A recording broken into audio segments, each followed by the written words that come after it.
कुछ ही महीनों बाद लोकसभा चुनाव हैं। विपक्षी गठबंधन इंडिया में मौजूद राजनीतिक दलों में गतिरोध जारी है।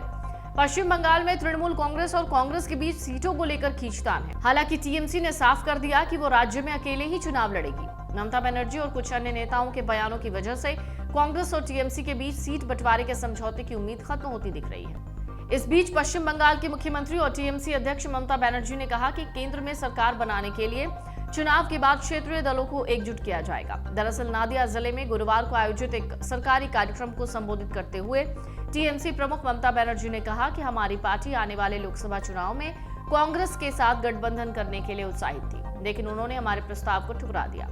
उन्होंने कहा हम गठबंधन चाहते थे, लेकिन कांग्रेस सहमत नहीं थी। उन्होंने चुनाव में बीजेपी की मदद करने के लिए सीपीआई के साथ हाथ मिलाया। उन्होंने कहा देश में टीएमसी ही है जो बीजेपी से लड़ सकती है।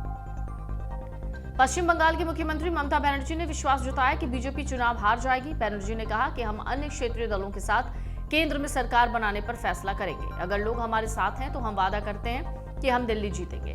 चुनाव के बाद हम सभी क्षेत्रीय दलों को साथ लाएंगे। बंगाल दिल्ली जीत का रास्ता है, हम दिल्ली जीतेंगे। हम बंगाल में अकेले लड़ेंगे और बीजेपी को हराएंगे। राहुल गांधी का नाम लिए बिना बनर्जी ने कहा, एक बात बताएं, आप चुनाव में किसे चुनेंगे, जो साल भर साथ रहते हैं या उसे जो मौसमी पक्षी की तरह आते हैं। बनर्जी की बात पर जयराम रमेश ने एक बयान दिया। उन्होंने कहा मैंने उनकी बात सुनी है, लेकिन ये उनका अपना पर्सनल वर्डिक्ट है। झारखंड के हेमंत सोरेन की गिरफ्तारी के बाद ममता ने कहा है कि भले ही उन्हें जेल में डाल दिया जाए, लेकिन वो बीजेपी विरोधी लड़ाई के पीछे से नहीं हटेंगी। उन्होंने कहा भले ही आप मुझे जेल में डाल दें, लेकिन मैं जेल में छेद करके बाहर आ जाऊंगी। ममता ने आरोप लगाया बीजेपी चुनाव जीतने के लिए सबको जेल में डाल रही है। उन्होंने कहा आज वो सत्ता में है तो एजेंसी लेकर घूम रहे हैं, कल सत्ता में नहीं रहेंगे फिर सब गायब हो जाएगा। वहीं तृणमूल कांग्रेस के सांसद और पार्टी के राष्ट्रीय महासचिव अभिषेक बैनर्जी ने भी इंडिया गठबंधन में सीट बंटवारे को लेकर बड़ा बयान दिया। उन्होंने कांग्रेस पर निशाना साधते हुए कहा कि सीट बंटवारे को लेकर कांग्रेस ने किसी प्रकार की कोई घोषणा नहीं की है।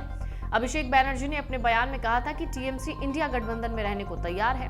हमने कांग्रेस को 31 दिसंबर 2023 तक साफ करने के लिए कहा था कि कौन किस सीट से चुनाव लड़ने वाला है, लेकिन उन्होंने कोई ऐलान नहीं किया। अगर वो सीटें घोषित नहीं करना चाहते हैं तो क्या इसके लिए उन्हें मजबूर किया जा सकता है। अपने बयान में उन्होंने आगे कहा था कि हम पिछले साल जून से ही सीट बंटवारे को लेकर उनसे पूछ रहे हैं, लेकिन अब तक कुछ नहीं हुआ। दिल्ली में आखिरी बैठक में चेयरपर्सन ने उन्हें 31 दिसंबर तक निर्णय लेने की समय सीमा दी थी, वो भी खत्म हो चुकी है। अगर मार्च में चुनाव होने की घोषणा होनी है और मन में अभी भी इस बात को लेकर संदेह है कि किस सीट से चुनाव लड़ूं, तो ये दुर्भाग्यपूर्ण है। आपको बता दें लगभग हफ्ते भर पहले तृणमूल सुप्रीमो और पश्चिम बंगाल की मुख्यमंत्री ममता बनर्जी ने अकेले चुनाव लड़ने का ऐलान किया था। हालांकि ममता ने गठबंधन से बाहर निकलने के संबंध में कोई बयान नहीं दिया। ममता के बयान के बाद पश्चिम बंगाल कांग्रेस चीफ अधीर रंजन चौधरी ने भी आक्रामक तेवर दिखाए। कहा था कांग्रेस को किसी सहारे की जरूरत नहीं है। ऐसे बयानों के बाद कयास लगाए जाने लगे कि गठबंधन में शामिल टीएमसी कांग्रेस की मांग नहीं मानेगी। इस कारण दोनों दलों के बीच समझौते की कोई गुंजाइश बाकी नहीं है। आपको बता दें लोकसभा चुनाव के लिए इंडिया गठबंधन में सीट शेयरिंग बड़ा मुद्दा बनता जा रहा है। दिल्ली, यूपी और पंजाब के साथ पश्चिम बंगाल में कांग्रेस और टीएमसी के बीच सीट शेयरिंग को लेकर विवाद है। आपको बता दें साल 2019 के लोकसभा चुनाव में टीएमसी ने 22 और बीजेपी ने 18 सीटें जीती थीं, बाकी 2 सीटें कांग्रेस ने जीती थीं।